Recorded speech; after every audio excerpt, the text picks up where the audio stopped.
দুইটা সময় ছাড়া, ভালো করে মনে রাখবেন, মুখস্থ ঠোঁটস্থ যেন থাকে। দুইটার সময় তওবা কবুল হয় না। চিৎকার করে বলেন কয় সময়? এক হলো বাদাল গরগরা, গরগরানি যখন আসে, মালাকুল মাউত যখন চলে আসে, মালাকুল মাউতরে যখন দেখে ফেলবেন তখন তওবা কবুল হবে নাকি? কথা কন। ফেরাউনের নাম শুনছেন? ওরা যখন আল্লাহ লোহিত সাগরে ডুবাইয়া পানি খাওয়াইতে লাগলো, পানি খাইতে খাইতে পেটটা হয়েছে এত বড়, আর পানি খাইতে পারেন। এরপর হাত তুলে কয় আনা মিনাল মুসলিমিন, কোরআনের আয়াত, আনা মিনাল, হাত তুলে কয় আমি মুসলমান। ফেরাউন না বলে মুসলমান, আমরা যাবো কই? কথা কহ। ফেরাউন হাত তুলে কয় আনা মিনাল মুসলিমিন। আল্লাহ কয় টাইম ইজ আপ, দেরি করছস, অনেক সময় দিলাম, অনেক সুস্থ রেখেছি, ক্ষমতা দিয়েছি, দাপট দিয়েছি, তখন যদি ঘাটটা নত করে, মাথাটা নত করে একবার ক্ষমা চাইতি, ফেরাউন তোরেও ক্ষমা করে দিতাম। কিন্তু সময় শেষ হওয়ার পরে আমি মুসলমানদের অন্তর্ভুক্ত বললে কোনো লাভ হবে নাকি? আল্লাহ বলল সময় নাই, সময় শেষ। কারণ মুসা আলাইহিস সালামের চাচাতো ভাই অনেক দাওয়াত দিল, জাকাত দে। কারণকে জাকাত দিব না, এই সম্পদ আমি কামাইছি, আল্লাহ দেয় নাই। মুসা আলাইহিস সালাম বললেন তাহলে আযাবের অপেক্ষা কর, আযাব চলে আসে। আল্লাহ বলেন মুসা সেফ জোনে যাও, সরো, এখনই আযাব। ফাখাসাফনা বিহি ওয়া বিদারিহিল আরদ, পুরো ফায়ুমের জমিনটার আল্লাহ কাঁপিয়ে দিলেন, আর কারণকে সহ পুরো সম্পত্তি তার জামিনের ভিতরে দাবিয়ে দিলেন।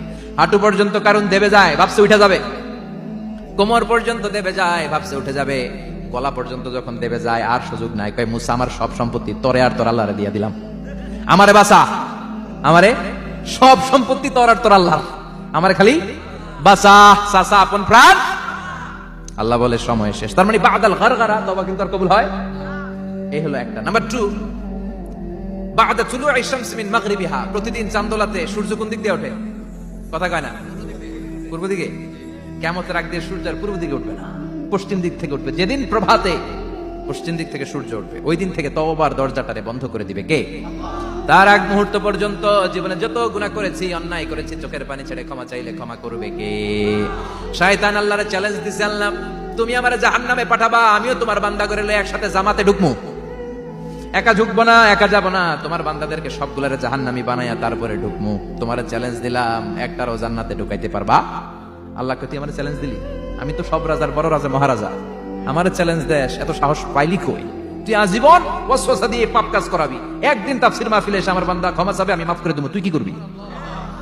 আজীবন অন্যায় করবে, আজীবন পাপ করবে, জুলুম করবে, একদিন চোখের পানি ছেড়ে আমার কাছে কান্নার মতো কান্না করলে আমি সব গুনাহ মাফ করে দেব। এজন্য আল্লাহ বললেন ইয়া আইয়ুহাল্লাযীনা আমানু তুবু ইলাল্লাহি তাওবাতান নাসুহা, ভুল করেছো তওবা করো, মাফ করবে কে? সাইয়েদনা আদম আলাইহিস সালাম ভুল করলেন, দুনিয়ায় এসে শত শত বছর কাঁদলেন, কিন্তু ক্ষমা হয় না। আল্লাহরে বললেন আল্লাহ কি করলে ক্ষমা পাবো বলো?